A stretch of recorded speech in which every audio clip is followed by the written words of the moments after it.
Okay, let's start with a question. When you are hitting a kick bag, are you actually hitting a bag, or do you imagine yourself hitting a person? That might tell us that you're already using imagery or something similar to it in your regular training. Or perhaps, like a lot of people, when you're shadowboxing or kicking, you're actually imagining yourself winning a world title. You might be using imagery more than you expect already.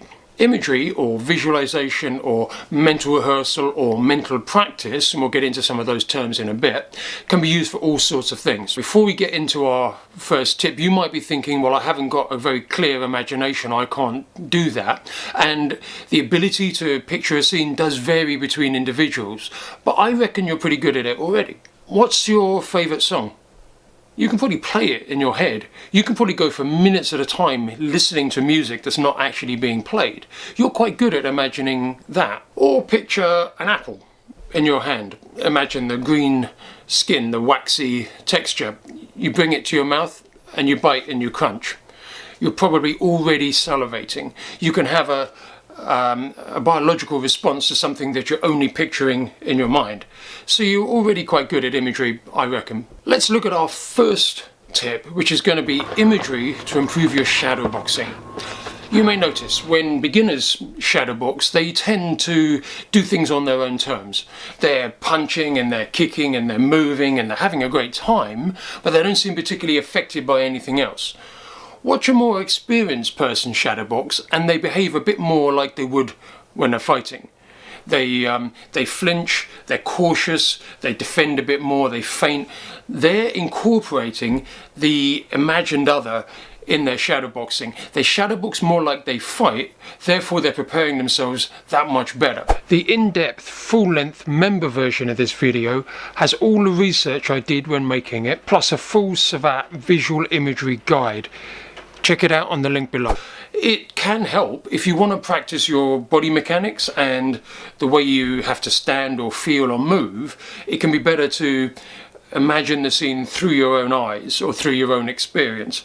But there's very little evidence that says that has to happen, and you could equally picture yourself on a movie reel, seeing yourself succeed or do a kick a certain way, and you get just the same kind of benefits. Here's our second tip.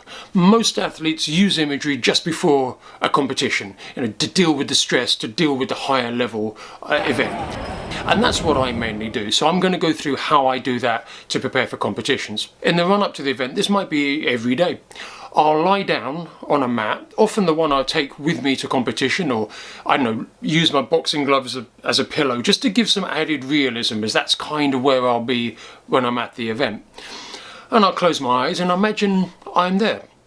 If I imagine the hall, the scene, the lights, the sounds, the noise, I'm more able to conjure up the kind of feelings, the kind of situation that I'll be in. And I imagine my name comes on the board, and warming up as well, not just the fight, warming up, feeling confident, walking to the ring, get him and fight. I will even put a 2-minute round timer, so I'm practicing the right sequences, the right length. The more realistic you make it, the better.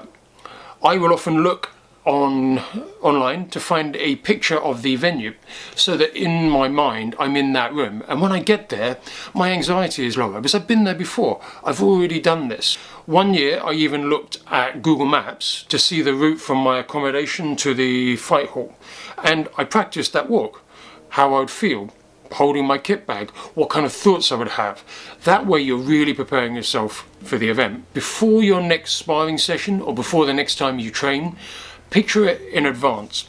Don't wait for a big stress event like a competition. If you want to spar better against that clubmate earlier in the day, picture them. What do you want to do when they throw a right hand? Imagine it, try it out later, see how well it works. Maybe you train on your own. Before your next session, close your eyes and picture yourself doing that high kick. Or how does your body move? Where does your body go? How does it turn when you do a spinning kick? Picture that. Make it part of your weekly routine. If you do that, you have a way of improving week by week, not just season by season. You can watch the full video on my online Savate Training Academy. Most videos help you with Savate technique, but I also put up talks and fight psychology guides like this one as part of the complete package.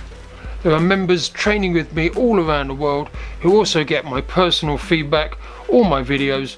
You can join them on a free trial with 30% off using the code in the description below.